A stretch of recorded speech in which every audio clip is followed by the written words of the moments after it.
Greetings, everyone, and welcome to another installment here on the Special Educator Series.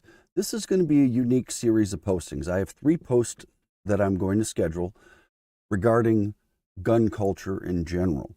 Before I get started, I'm your host, Tom Hankins, instructor, tutor, consultant, and musician. Our catchphrase is critical thinking with a twist. Let me go through business first. Website is tsegrp.org. Email host@tsegrp.org. Facebook, X, and Rumble, as well as medium.com at TSEGRP, YouTube at TSEDGRP, Instagram and LinkedIn are The Special Educator.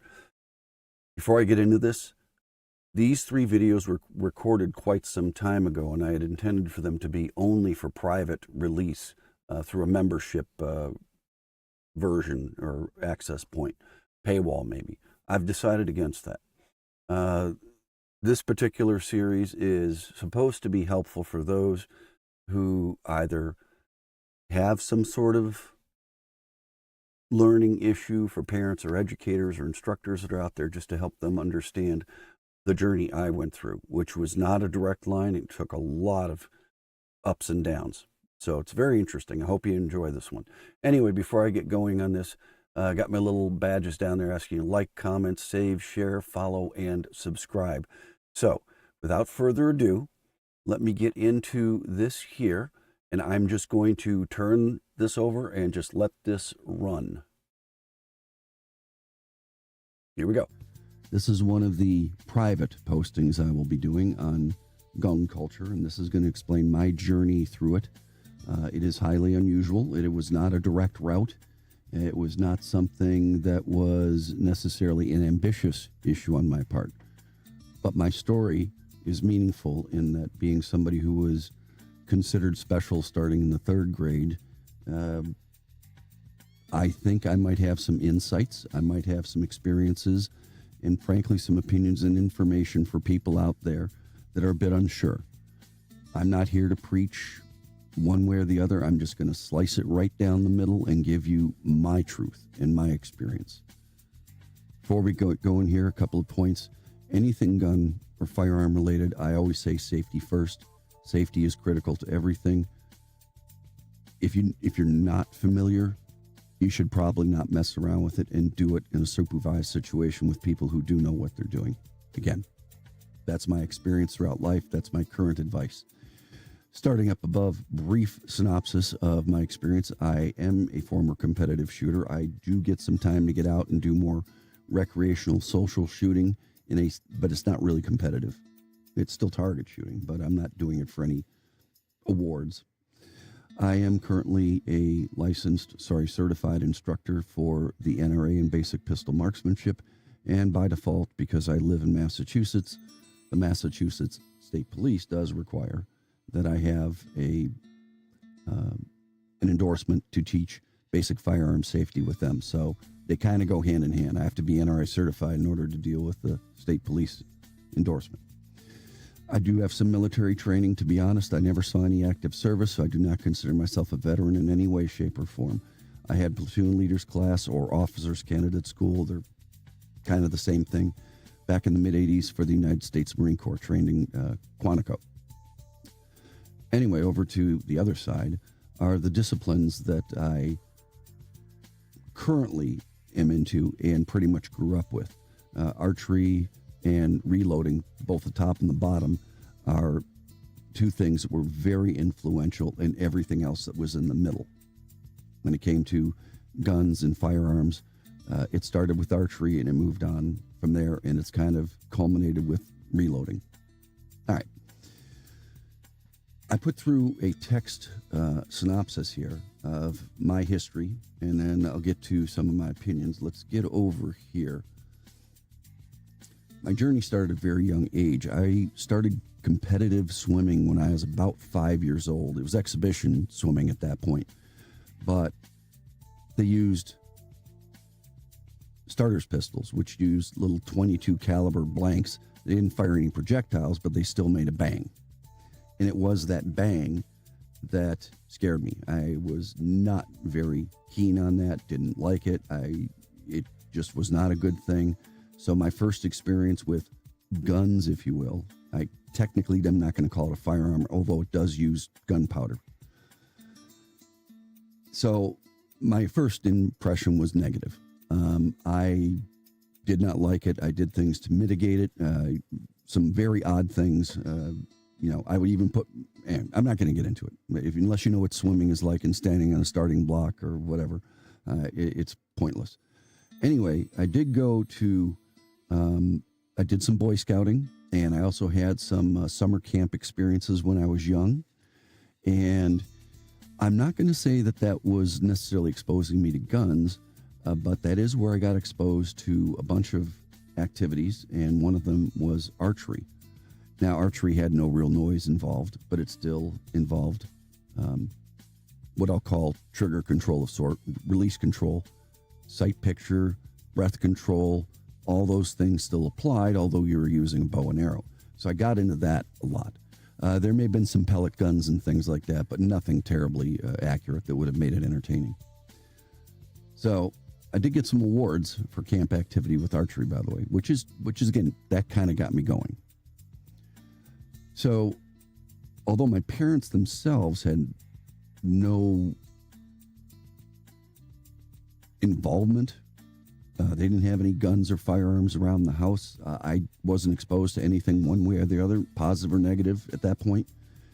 But my parents had several friends and associates that did. And there was, they owned them. And then they were also into fishing and hunting and shooting at this private club in Michigan.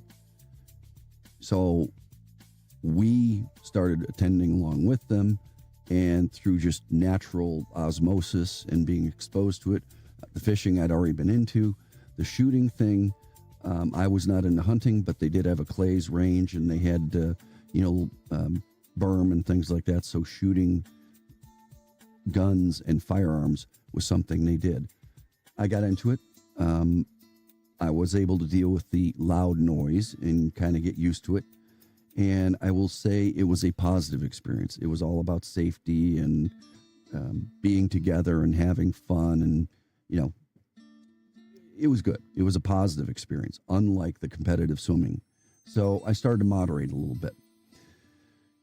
Noticing that I was, after a few visits, interested in stuff, they decided to get my grandfather on my mother's side involved. Now, at that point, I had no idea what anything was about in that case, but it turns out my grandfather was a bullseye pistol competitor at Camp Perry for many, many years, and he had a whole collection, did his own reloading. I had no idea. So he took me under his wings, and we started, because my parents had concerns and things like that, we started using my grandfather's strict training with archery and slingshots and air guns and things like that. And then we finally moved our way into, other things. But through a combination of going to that private club in Michigan, having my grandfather's experience in education to help me out, and my parents being very restrictive and concerned about me handling guns and firearms, let's just say it was a slow process. Maybe molasses in winter slow. But I will say this. Between 3rd grade and 7th grade, a couple of things did happen. My father did purchase a 12-gauge shotgun. It was a Remington 1100 semi-auto, fixed improved cylinder choke. Nothing fancy. It was a field-grade gun, but I got used to shooting the clays up at the private club. And he also bought a 22 caliber, 22 long rifle, single shot, bolt action rifle for me to play around with. Once that got done, and I was familiar with that, my grandfather passed along the collection of his firearms to my father for me to use up at the club as well. So then I got used to the stuff that he used for bullseye pistol marksmanship. And that's a whole different level than the stuff I was used to. It was very high-end stuff. He taught me to reload and all that other stuff that goes along with it. And the reloading was something very interesting. I'll talk about that in a little bit more here. My 7th grade experience was when I formally encountered what I will call anti-gun sentiment. I remember we were instructed to watch, I think it was Nightline. It was an 11 o'clock show, so I had to stay up late. And I watched it, and they talked about everything. And, to be honest with you, I went in and I wrote an essay on guns, and I had used my experience up to that point as a source for that. And the Second Amendment wasn't something that we had really discussed, but the story on Nightline was about the Second Amendment and the pros and cons of it and guns and all the other stuff. So the teacher in 7th grade reading my essay summarily informed me that I didn't know what I was talking about. And then I was wrong, and basically the guns weren't necessary, they were evil, the Second Amendment needed to be repealed, and all this other stuff. Now, bear in mind, at that time, I was attending a Lutheran coeducational grade school. So I was a little shocked. I was a little despondent about that, went home, and I struggled with it for a very long time. Second thing that happened is one time when I think it was probably 8th grade at that point, I was back up at the club in Michigan, and one of the younger kids that was my age, not adults, we were minors, decided to go out and do our own little hunting thing while the older people were out doing the real thing. So, long story short, without getting into details, I wounded an animal. It's not a big animal, just a varmint. Not going to say what it was. And the process of wounding and not killing made the suffering of the animal reach me at a deep, deep level. So at that point, after that moment, I decided I would never hunt another animal again until such time that I could ensure a one-shot drop. That's what I'm just going to call it. And to this day, I have never gone hunting since that time. And that is just one of those things that's on my mind and probably has scarred me for life on that one.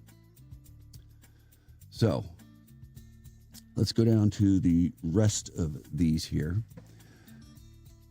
I became interested because of my grandfather's experience in reloading and by default some mild gunsmithing. Now, I did not take legitimate classes. I was taught by my grandfather everything, and that pretty much happened in my high school years. It was not necessarily about the shooting of the guns as it was about the guns themselves from an engineering and functional standpoint.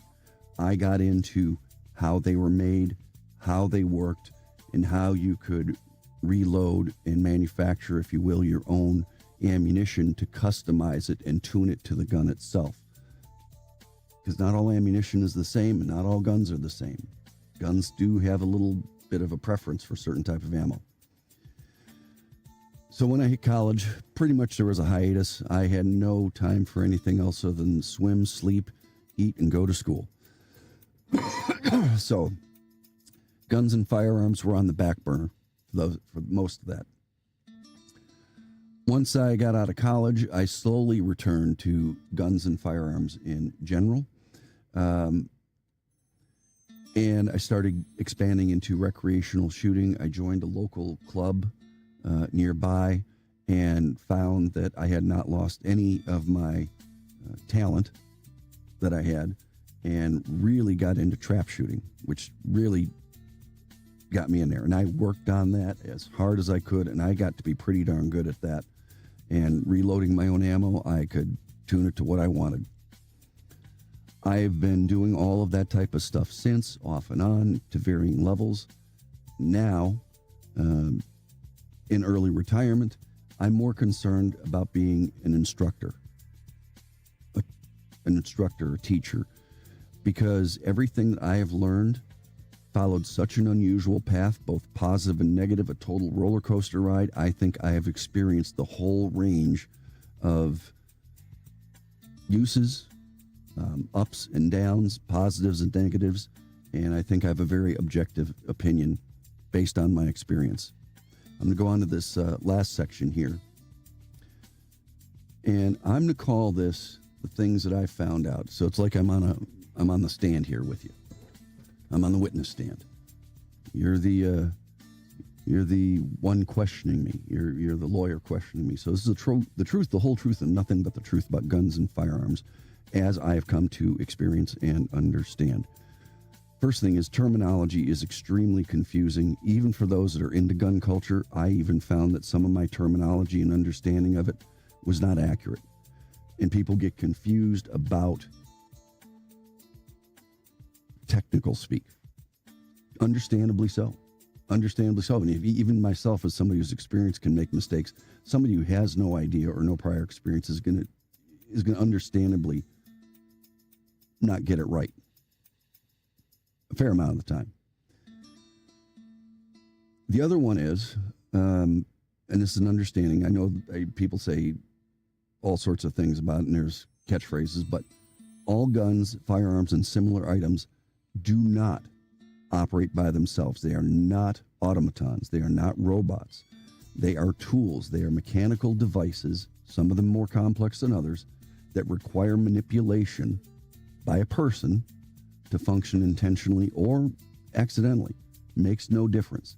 There are so many things that have to go right in a very specific order in order for a gun or a firearm to discharge a projectile in the intended direction.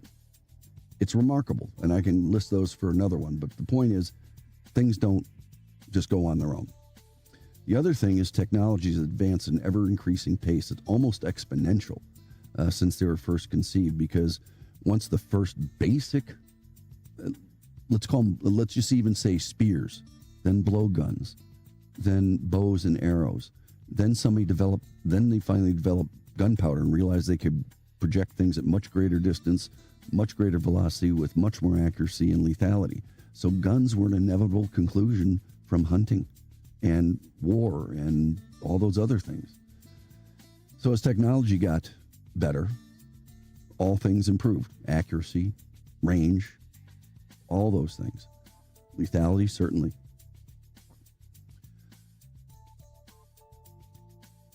The common use of guns that I've gotten used to, now mine might be focused on recreational target and things of that sort, but that does not undermine the purpose of hunting, self-defense, collection, just for the sake of it. All those things have their own place, and quite frankly, they're all legitimate. The problem is politics and public opinion appears to be focused on one aspect, and that's the tragedy of them, the human lethality, particularly in mass shooting events. So even if they're not mass shooting events, the point is, taking of a life is a serious thing and should never happen in a negative way. In other words, if you're going to be an aggressor and you're going to use a gun or a firearm on somebody, sorry, your life is forfeit as far as I'm concerned. And I know people don't want to hear that, but if you're going to take something and kill somebody, and in fact, I don't even care if it's a gun. It can be a vehicle. It can be a baseball bat. It can be a knife. It can be a screwdriver. Heck, it can be your bare hands. The point is, if you're going to take somebody else's life just because you think you should or you want to, is not right. Self-defense, fine, but never aggression. Anyway, so public opinion is a little bit off. I think they are misguided about it, because there are far more lethal things out there than guns and firearms. Sorry, that's a fact. That's just the truth. Look at the statistics. Guns and firearms are way down on the list when it comes to causes of death. The other thing I want to get to when talking about the media and politics is, generally speaking, more often than not, it should be considered inaccurate and misinformed when it comes to the terminology, the specifications, and aspects or features of guns. Most of your commentators out there are not well informed. And like I said before, if me, somebody who kind of knows what they're supposed to be talking about, as an instructor especially, if I can make mistakes, they're going to easily make mistakes. So just be aware that they're probably not going to be accurate, at least not on the first try. That's because, next point, there's a notable lack of awareness, understanding, and education regarding this type of stuff. There's a lot of propaganda, there's a lot of hearsay, there's a lot of opinion and emotion, but there's not a lot of factual information that really gets put out there most of the time. So my final point is this. We need to enhance the access and an opportunity for instruction, education, and information to have any type of open discussion. I'm sorry, you got to kind of have a baseline knowledge of what you're talking about in order to go into a discussion. The absolutists on both sides, I'm going to say this.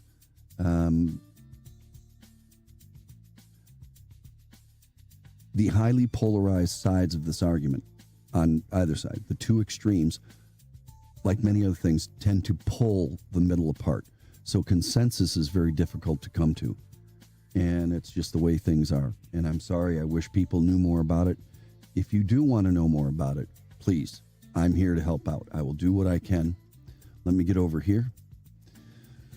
So before I sign out, I want to be here as a resource for you. I'm not here to tell you what to do. I'm not here to tell you whether something is good or bad. This is one of those things where I just want to give you information and help you make your own decision. As somebody who was intimidated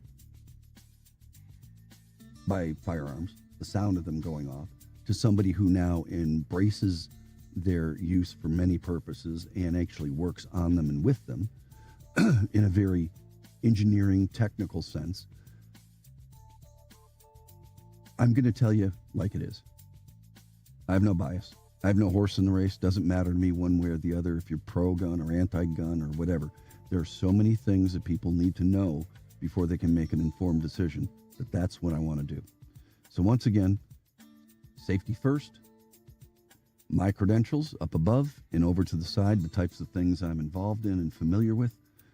I will be expanding my certifications through the NRA as time allows, but I'm starting off with the pistols because, frankly, that's my weakest link. My long gun experience is much more developed, so I'm starting with my weakest link and then moving on from there. I hope to see you out there. I hope you get a chance to interact with you. You have anything you want to know, I will tell you what I do know, and if I can't find out, I'll try and find out for you or refer you on to someplace else. All righty.